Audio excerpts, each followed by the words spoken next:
Assalamualaikum, selamat datang di channel kajian eksklusif, tempat ceramah dan video seputar Islam. Untuk mendukung channel ini, silakan klik tombol subscribe, like, komen, dan share link video ini ke media sosial kamu ya. Semoga kita semua mendapat pahalanya. Jazakumullahu khairan. Bukan nenek moyang kau punya negara ini. Kan ada undang-undang dasar 45 menjamin, betul. Tapi hari ini PKI ini sekuler ini jangan bawa agama. Kepingin aku nyabutkan kumisnya itu. Ini betul. Negara menjamin kok kau pula keberatan. Dan kita orang Islam gak cerdas, takut. Kenapa takut? Kecuali tidak ada undang-undang dasar yang mengatakan begitu. Saya pegawai negeri pakai jubah serban. Nah, ada yang ribut zaman Pak Harto. Sekarang aja orang pakai jubah serban, radikal. Zaman Pak Harto saya pakai begini. Jadi dosen linguistik Inggris, bahasa Inggris saya ngajar di kelas begini. Gak ada yang larang. Kurang apa hebatnya Pak Harto 32 tahun jadi presiden. Gak pernah dia ngurus-ngurus jenggot serban jubah. Sebelum merdeka, semua ulama-ulama kita berjubah berserban berjenggot. Betul? Muhammadiyah, Kiai Haji Ahmad Dahlan, NU, Kiai Haji Hasyim Asy'ari, Inyi Canduang, Perti, Abdurrahman Shihab, Al-Wasliyah, Muhammad Dahlan, Ittihadiyah di Medan, Perti, Persis, Hasan di Bandung, semua pakai jubah serban. Udah merdeka kok malah nengok orang berserban berjubah. Radikal, anti NKRI. Memang setan besar betul. Kok jadi tambah mundur kehidupan beragama di Indonesia? Kita ini hanya hidup dengan agama, betul. Makan kalau nggak ikut agama, nggak berpahala sedikit pun makannya itu berdosa ya. Apa yang dimakan? Ditetapkan Allah dengan agama ini. 3 yang boleh dimakan.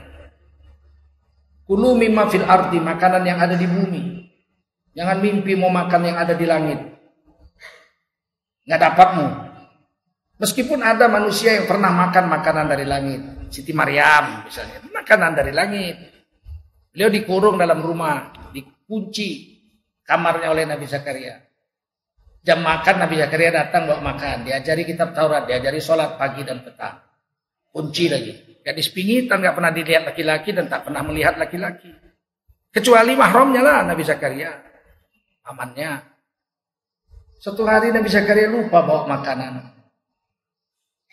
Sibuk dakwah. Malam-malam baru teringat, aduh anakku belum makan. Lari-lari Nabi Zakaria buka pintu kamar. Bawa makanan. Begitu dibuka penuh makanan satu kamar. Qala ya Maryam, anna laki hadza. Oh anakku Maryam, dari mana makanan untukmu ini? Banyak betul. Padahal kunci di tangan saya, tidak ada orang bisa masuk. Qalat huwa min indillah. Ini makanan di antara Allah, dari sisi Allah. Innallaha yarzuqu man yasha'u bighairi hisab. Sesungguhnya Allah memberi rezeki kepada siapa Allah mau, tanpa perhitungan banyaknya. Nabi Zakaria udah tahu nih anak karomah. Dia tanya juga di tafsir, dia tanya, nah kalau betul lah di antara Allah, siapa yang hantar? Kan kunci tangan saya, ada orang bisa masuk kemarin. Masih ada orang. Ditengok Nabi Zakaria. Wah iya doh. Malaikat Jibril ya. Ada yang makan dari langit itu ada. Tapi kita enggak, kita disuruh makan yang ada di bumi. Halalan, yang halal, thayyiban, lagi baik. Kita makan yang tidak halal, diberi dosa. Makanan yang tidak baik, kemungkinan berdosa juga, meskipun halal. Kenapa? Menzalimi diri sendiri. Sudah tahu sakit mah, makan pulut, muntah darah. Pulut kan halal, Pak. Iya, tapi tidak thayyib, tidak baik untuk orang sakit mah. Kenapa kau rakus? Sakit mah makan bubur. Dibantinya makan pulut, muntah darah dia. Karena tidak cukup halal saja. yang ada di bumi halal lagi baik. Udah tahu kolesterol tinggi, dimakannya otak kambing 5 piring. Mencong mulutnya. Bisa jadi berdosa. Meskipun halal kalau tidak baik. Menganiaya diri sendiri. Paham? Paham? Meninggalkannya berpahala. Nabi gak pernah makan jeroan. Kalau motong kambing ditanam itu perutnya semua. Gak pernah dimakan. Meskipun tidak haram, tapi Nabi tak pernah makan jeroan. Potong usus-ususnya, babat-babatnya tanam semua. Di Aceh sampai tahun 50-an. Orang Aceh kami kalau motong kambing itu, ditanam itu perut-perutnya semua. Tahun 60-an datang orang Minang ke sana. Jangan dikubur kok, rancak kok. Diambilnya, sore-sore diantarnya ususnya itu ke rumah yang punya kambing, orang Aceh. Apa ini? Apa ini? Kata orang, makanlah. Makanlah. Dimakannya, mak enaknya. Sejak itu orang Aceh pun ketularan orang Minang. Tidak semua makanan itu mesti dimakan. Kalau tidak baik, jangan. Paham? Itu sunnah Nabi. Itu baru yang mau dimakan. Cara mendapatkannya harus cara halal. Jangan cara haram. Diajari berdagang. Kata Nabi, siapa yang berdagang? Haram hukumnya mengambil untung lebih dari 100%. Kalau yang didagangkan itu makanan pokok. Kalau saya beli beras modalnya 10.000, saya jual 20.100, yang 100 rupiah haram. Makanan pokok tidak boleh mengambil untung dalam Islam lebih dari 100%. Dimakan haram. Nah, ya memang ini petunjuk hidup. Tidak ada agama lain seperti ini. Kalau saya punya modal banyak, saya beli semua beras orang, pasang gudang sebesar lapangan bola kaki. Satu kabupatennya habis beras semua saya beli. Setelah orang tak punya beras, modal 10.000, beras itu saya jual 30.000. Saya kena dosa 2. Pertama, mengambil untung lebih dari 100% berdosa, haram. Yang kedua, ihtikar. Saya menimbun makanan pokok sehingga orang nggak punya makanan, baru saya jual mahal. Ihtikar, menimbun makanan, hukumnya haram. 2 kali kenanya itu. Itulah gunanya Nabi diantar untuk memberi petunjuk hidup itu. Bukan hanya untuk sholat, mengajarkan puasa, zakat. Iyalah itu pastilah. Mengajarkan cara hidup, cara berdagang. Ada situ diajar. Nabi berdagang sempat, pernah Nabi jadi berdagang. Sistemnya mudharabah, barang-barangnya barang Ibunda Khadijah. Nabi yang membawakannya ke Syam, pembelinya ada, untungnya dibagi. Namanya mudharabah. Dan itu menjadi sistem bank syariah sekarang di seluruh dunia. Cara Nabi itu. Meskipun Nabi waktu berdagang belum jadi Nabi. Masih umur 25. Tapi semua yang dibuat Nabi dari kecil sampai wafat. Semuanya itu qaulnya, ucapannya, fiilnya, perbuatannya atau diamnya Nabi terhadap perbuatan sahabat. 3-3 itu sunnah. Qauliyah, fi'liyah dan takririah. Luas sekali sunnah itu. Bank syariah itu diambil dari waktu Nabi belum jadi Nabi. Sistemnya itu. Tapi itu sunnah. Jangan bilang tidak sunnah. Sampai sini paham? Paham? Kalau cara masuk WC, keluar WC pun diatur. Masa cara memilih pemimpin gak diatur? Udahlah kalau pemimpin yang bawa-bawa agama lah. Begitu. Duit kita ini 1 tahun 1.800 triliun APBN. Kita mau serahkan sama satu orang yang namanya presiden. Terus kita pilih presidennya asal-asalan gitu. Entah sholat entah enggak. Entah sunat entah enggak gitu. Enggak apa-apa, yang penting jangan bawa agama, begitu. Tentu kita mau pilih orang yang soleh, betul? Supaya diangkatnya menteri-menterinya menteri yang soleh, betul? Ini menteri uang bansos pun diembatnya. Kan jahanam betul itu. Bantuan orang miskin dimakannya coba. Harusnya hukum pancung itu. Pengkhianat negara itu harus. Tapi koran-koran nggak ada nulis tentang pencuri besar itu, maling bansos itu, hilang aja ceritanya. Yang ceritanya apa? Radikal, itu aja. Kalian kalau nggak sadar kalian. Nanti anak cucu kalian yang kecil-kecil ini udah nggak tahu agama ini semua. Karena agama dimusuhi, dianggap musuh negara agama. Kalian hanya boleh ibadah-ibadah aja, jangan kritik-kritik, jangan dagang cara Islam, jangan milih pemimpin cara Islam. Hancurlah negara ini. Kalau cuma ibadah-ibadah aja penjajah Belanda pun boleh. Zaman penjajah Belanda dibangunkan masjid. Masjid Raya Banda Aceh itu Belanda yang bangun. Masjid Sultan Delhi, Istana Maimun itu Belanda yang bangun. Masjid Sultan Langkat itu Tanjung Pura Azizi itu Belanda yang bangun. Kalau soal naik haji disediakan Belanda kapal lumbo-lumbo namanya. Di karantina dulu, diobati, pulang dari luar negeri, pulang haji, di karantina dulu, ternyata sakit, diobat, kalau sembuh dibawa pulang. Disediakan kapal, kalau ibadah Belanda pun boleh. Yang nggak boleh sama Belanda itu dagang cara Islam. Bank hanya satu, bank Jawa, Javas Bank, sistemnya riba. Nggak boleh bikin bank Islam. Politik, jangan coba-coba, dibunuh kita bicara politik zaman Belanda.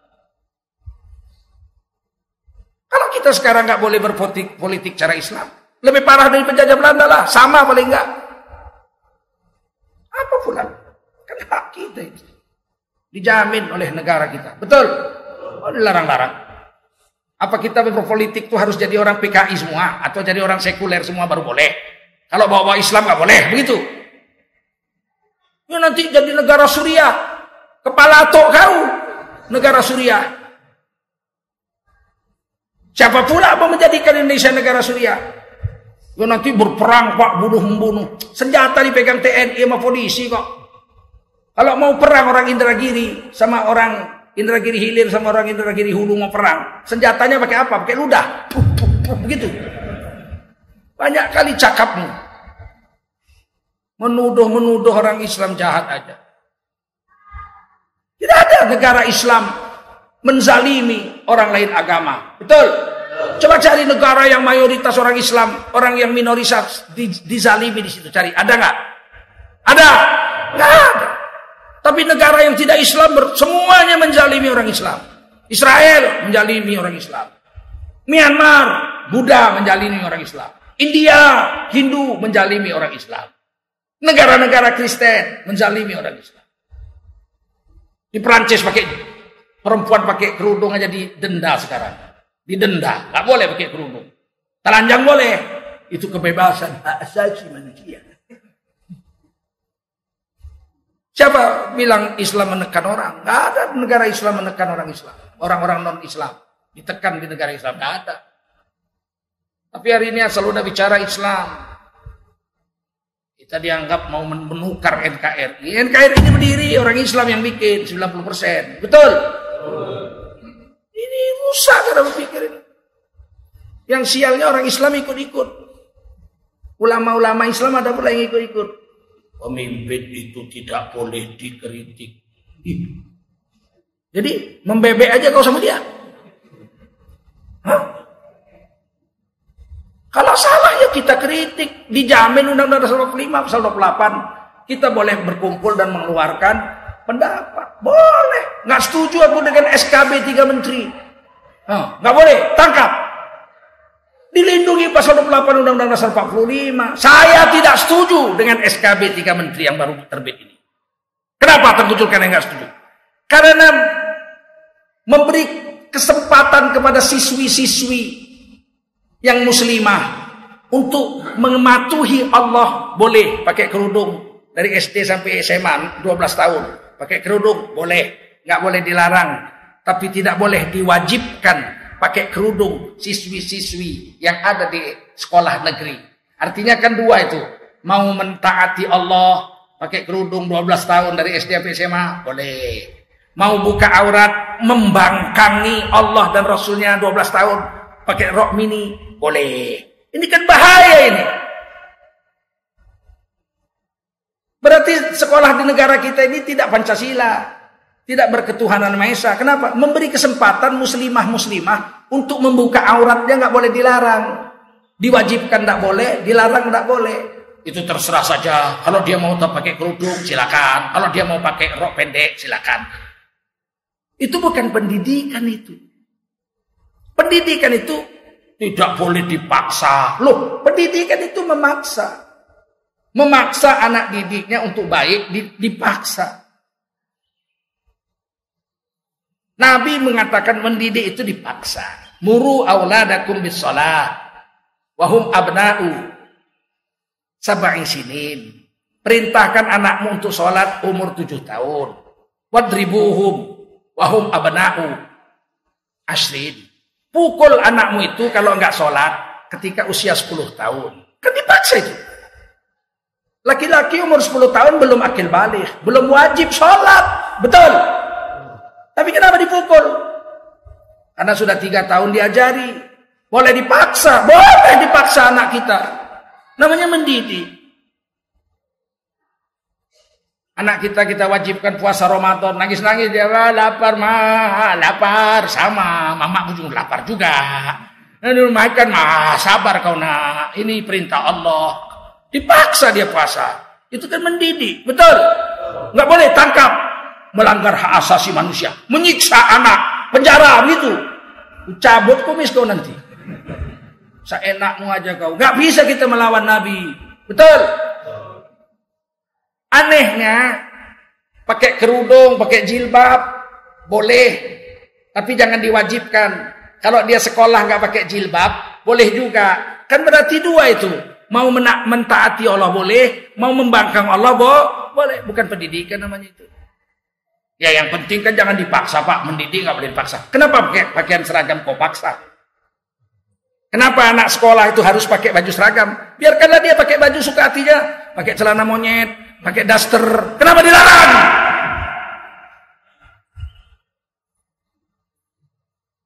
Karena mendidik, betul. Supaya baik pakai seragam. Ya supaya baik pakai kerudung. Nggak konsisten. Kalau memang terserah murid, biarkanlah dia mau pakai daster, ya nggak loh. Kau pakai daster, ISIS enak. Adem. Kenapa kau larang anak sekolah pakai daster? Kenapa harus pakai pakaian seragam? Namanya mendidik Pak. Sama. Biarkan dia pakai kerudung, wajibkan dia pakai kerudung kalau dia Islam. Namanya mendidik. Udah pakai kerudung aja belum jamin baik kok. Apalagi buka aurat. Betul? Saya tolak. Boleh nggak? Boleh, hak saya itu. Tangkap saya. Nggak bisa ditangkap. Pasal 28 Undang-Undang Dasar 45. Mendukung untuk bicara. Setuju atau tidak dengan aturan negara. Merokok. Kenapa dilarang? Bebaskan aja lah. Anak-anak mulai hari ini. Mau pakai kerudung boleh, nggak pakai kerudung boleh. Mau merokok boleh, nggak ngerokok boleh. Kalau nggak berasap kelas tuh. Kenapa merokok dilarang? Ya karena kan merokok nggak baik Pak. Buka aurat baik. Makanya aneh nih cara menteri rusak, betul. 3 menteri rusak. Cara berpikir orang Islam pula 3 katanya itu. Nggak percaya aku orang Islam. Percaya. KTP-nya mungkin Islam, kalau tingkah lakunya nggak percaya aku. Tapi iyalah, biniknya aja agamanya nggak beres, dia nggak peduli. Apalagi cuman murid-murid orang lain. Biniknya aja nggak jelas agamanya, dia nggak peduli. Tapi saya tidak setuju. Kalian mau setuju silakan, kalian aku nggak setuju. Makanya memilih pemimpin itu hati-hati. Siapa yang bilang nggak boleh saya kritik? Boleh nggak? Ada kiai bilang, ulama itu bilang gini, pemimpin itu nggak boleh dikritik, apalagi di demo. Disepak aja boleh. Nggak percaya? Aku kasih contohnya. Sholat berjemaah, semua makmum wajib ikut imam. Setuju? Tadi imamnya sujud sajadah, kita ikut nggak? Sujud sajadah wajib apa sunat? Ikut nggak? Kenapa kita ikut sujud sajadah? Karena imamnya sujud, betul? Imam wajib diikuti, diangkat untuk diikuti, dipatuhi. Satu hari imamnya sholat isya, Allahu Akbar, nggak baca Fatihah, langsung wadduha. Wadduha walaili idza saja. Kita diam aja. Haram mengkritik. Begitu. Apalagi protes. Ya, kita protes lah. Cara protesnya diajar Nabi. Subhanallah. Betul. Ma wadda'aka rabbuka wa ma qala. Separuh masjid bilang subhanallah. Walal akhiratu khairul laka minal ula. Tangkap tengkuknya, sepakkan ke pinggir. Tukar imam. Betul. Siapa bilang nggak boleh diprotes? Disepak aja boleh. Kalau melanggar aturan, betul. Kalau melanggar undang-undang, sepak ke pinggir. Hati-hati jadi ustadz, jangan asal-asalan. Kalau mau menjilat, jangan bawa-bawa agama. Malu sama Allah, malu sama Rasul.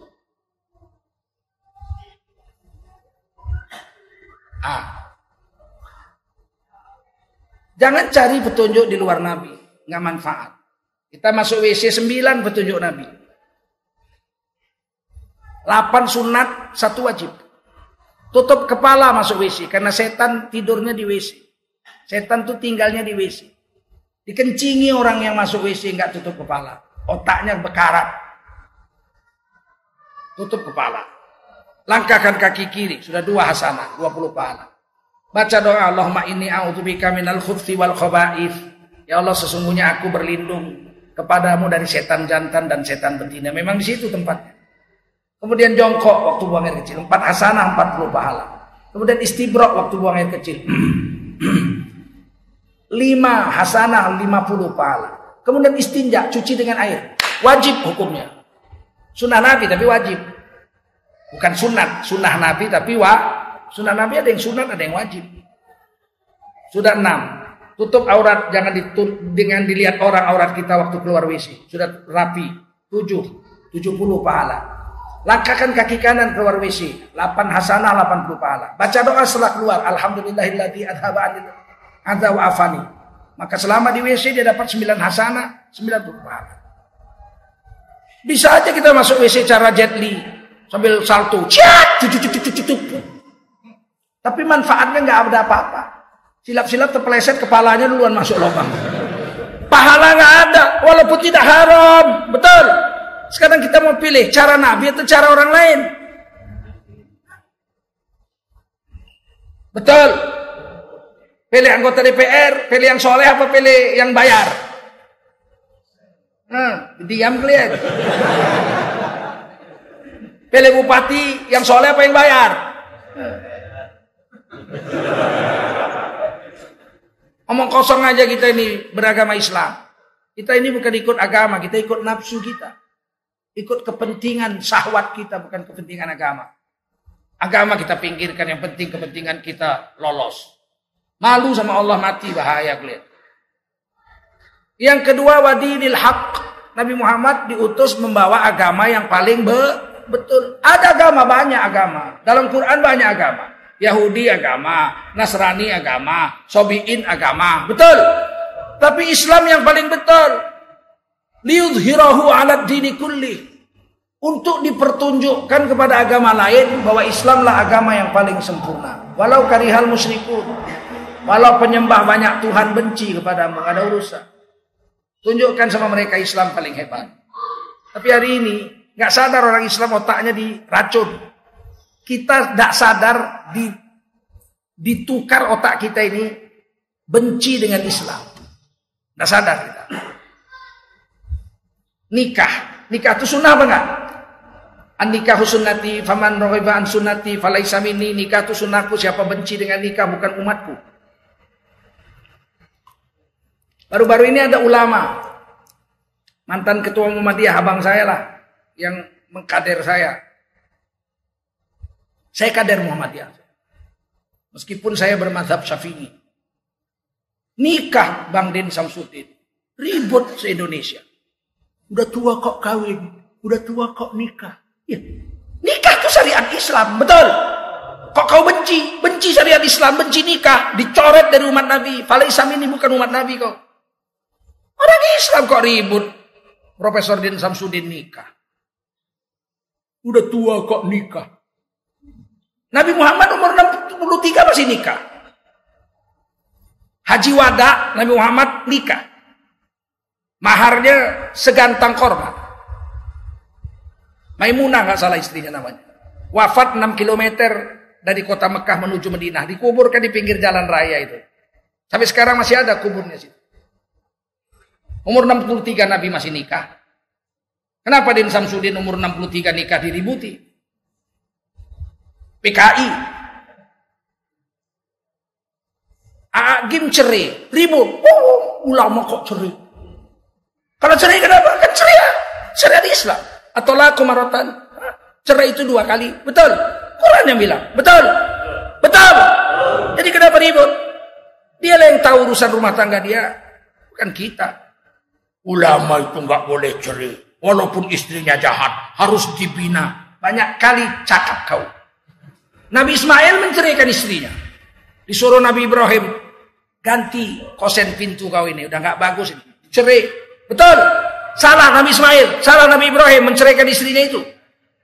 Nabi Muhammad menceraikan istri.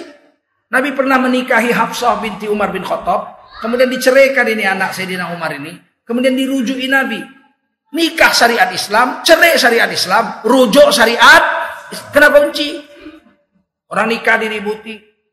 Orang cerai diributi. Waktu Agim cerai kemudian rujuk. Diributi juga. Giliran bencong dibela. Mereka itu manusia. Nangis Menteri Agamanya. Mereka itu manusia. Mereka harus dirangkul. Bencong. Mau kau rangkul? Rangkul lah kau, aku gak berani aku. Bencong kau rangkul. Orang nikah kau ejek. Kemana kalau orang Islam hari ini? Gak sadar kan? Gak sadar kan? Jangan-jangan kalian ikut pula. Komentar pula di medsos itu. Kembalilah kepada agama, saudara-saudaraku. Jangan hina syariat Islam. Ibu-ibu, istri saya 1, Bu. Tapi saya nggak mengharamkan poligami. Sebagaimana Rasulullah juga tidak mengharamkan poligami. Sebagaimana Allah juga membolehkan nikah 2, 3, 4. Boleh nggak? Meskipun istri saya 1. Nggak boleh saya mengharamkan. Kenapa saya istri 1? Cukup saya rasa 1. Cukup. Saya cukup 1. Kalau nggak cukup, tambah 1. Daripada zina. Betul. Zina haram. Nikah halal. Kawan saya 6 bulan di Medan, 6 bulan di Jakarta. Kerjanya begitu. Dia kerjanya di kantor. Kantornya 2. Di Medan 6 bulan, di Jakarta 6 bulan. Dibilangnya sama istrinya, Dek, besok abang ke Jakarta 6 bulan. Ikutlah kau. Kau kan istriku. Kata istrinya, kalau aku ikut bang, anak kita sekolah SD, SMP. Siapa yang ngurus anak-anak kita? 6 bulan ini biarlah aku urus anak. Terus aku siapa yang ngurus? Kata istrinya, udahlah bang, carilah istri di sana biar urus abang. Kawinlah dia 2, siapa yang ngurus? Di Jakarta. Pelacur suruh ngurus. Tentulah dia nikah lagi. Saya enggak. Karena saya enggak 6 bulan di Jakarta, 6 bulan di Medan. Saya ikut istri saya kemana saya pergi. Kita nggak tahu urusan rumah tangga orang. Selama dia masih memegang syariat Islam, masih menjalankan hudan petunjuk dari Nabi, ad-dinul haq, agama yang betul, jangan kalian caci. Betul? Setuju? Ini sekarang dicaci maki. Gara-gara memposting foto aja orang dipenjara sampai mati di penjara.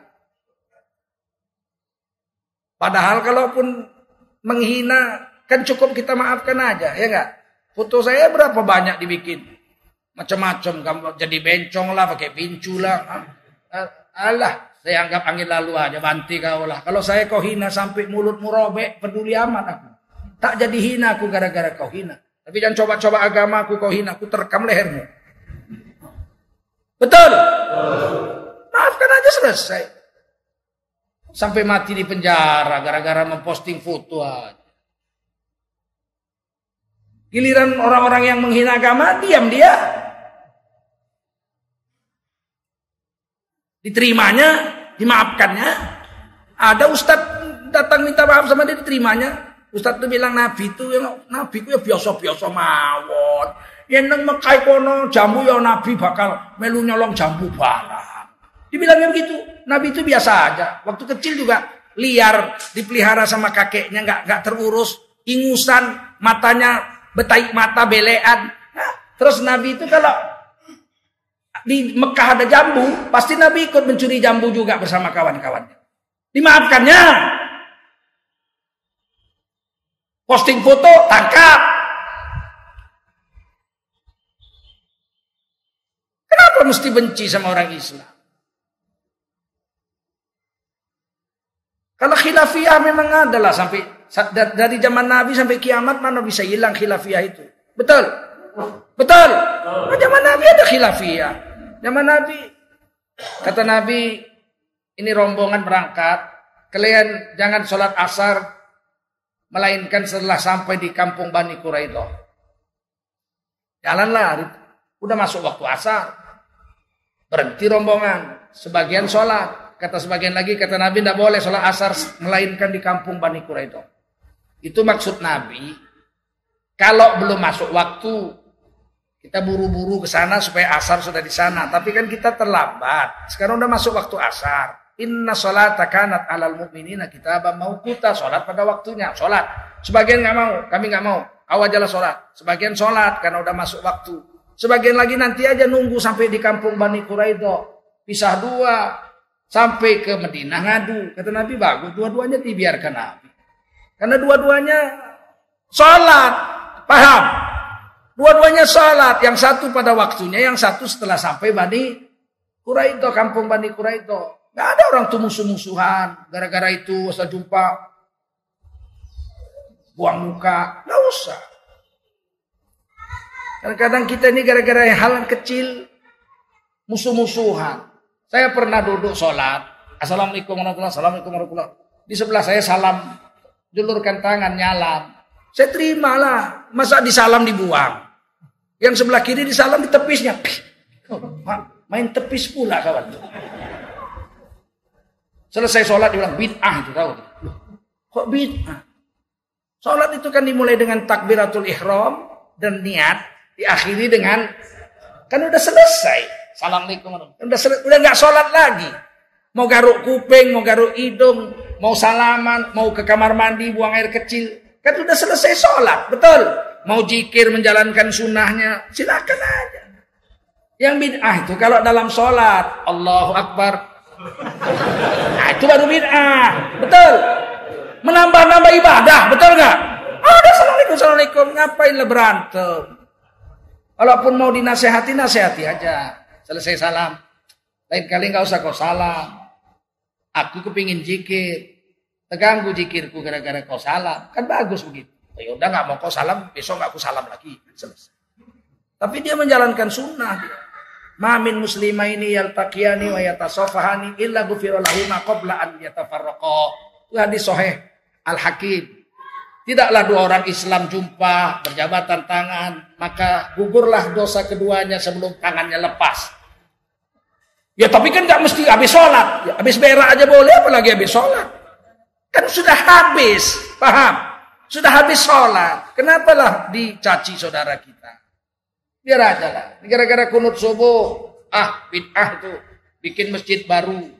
Sana kaum muda, nggak kunut subuh. Bikin masjid baru. Mati yang kunut subuh, yang nggak kunut nggak mau datang. Ahli bid'ah. Mati yang berkunut subuh, yang nggak berkunut subuh nggak mau datang, itu ahli bid'ah.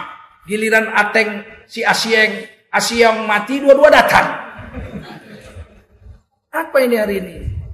Ada zaman Nabi pun sudah ada perbedaan. Paham? Paham? Selama perbedaannya pada ranting-ranting, hati kita lapang aja. Kecuali bedanya dalam usul. Syiah dengan kita itu bedanya dalam usul. Usulnya berbeda, rukun imannya beda, rukun Islamnya beda. Kita nggak terima. Ahmadiyah, kafir dia, kita nggak terima. Paham? Udah habis lah, udah siang. Saya dengan adik-adik kami ini datang. Beliau ini buat program untuk mendukung dai-dai di wilayah terpencil. Maka saya sisihkan waktu 2 hari kemari dalam kesibukan dakwah saya. Karena memang dai-dai kita di wilayah terpencil itu memprihatinkan. Saya pernah ke Kalimantan, dai dari Dewan Dakwah Islamiyah. digaji oleh dakwah Islamiyah 1,3 juta sebulan. Dikasih beras 10 kilo. Sampai sana dia nggak punya beras. Saya tanya lah, nggak ada berasmu? Nggak, kan dikirim dari pusat 10 kilo. Di kampungnya ada 20 keluarga mualaf semua. Jadi beras itu kami bagi-bagi. Ini makan apa kau sama istrimu? Diam dia. Makan apa kamu? Nangis dia. Bilang makan apa kamu? Makan daun. Diambil daun-daun pohon yang muda-muda itu telah dimakan. Sampai kotoran seperti kotoran kambing bulat-bulat. Begitu kondisi dai di wilayah-wilayah terpencil. Siapa mendukung mereka itu? Kalau Kristen bertahun-tahun sana punya helikopter, punya mobil, punya satelit. Orang-orang Islam hari ini di kampung-kampung terpencil itu dai-dainya memprihatinkan. Kita bantulah mereka. Kita nggak bisa ke sana. Kita sibuk di kota. Saya pernah masuk satu pulau 9 atau 12 jam di tengah laut. Satu pulau itu Islam semua. Dakwah saya di sana. Apa kata anak-anak muda sana di masjid? Udah 2 tahun kami nggak sholat Jumat. Nggak ada orang Islam sini. 100% orang Islam. Kenapa nggak sholat Jumat sudah 2 tahun? Ustadz kami mati, nggak ada yang bisa khutbah. Aduh, khutbah Jumat nggak bisa. Kita ajarlah, tulis rukun-rukunnya begini, dilatih selama berapa hari dilatih, barulah hidup lagi. Sholat Jumat sudah 2 tahun nggak sholat Jumat. Siapa membiayai dai-dai kita di daerah-daerah terpencil itu? Kalau kami nggak usah dibiayai pun ada duit kami. Tapi mereka mau kumpul duit hari ini untuk dai-dai di wilayah terpencil. Saya minta semua menyumbang. Nggak nyumbang pun duitnya tangannya masuk. Niatkan ya Allah ini 10 juta cuman aku belum punya duit. Dibayar pahalanya sebesar niatnya. Kalau dia masuk ke 50 ribu dibayar 700 kali lipat. Menurut Al-Baqarah 261. Masuk 50 kebanyakan, stop dulu. Ambil baliknya 30. Boleh. Saya jangan masuk 50 pulang 200. Oke? Nah, jalan. Jalan.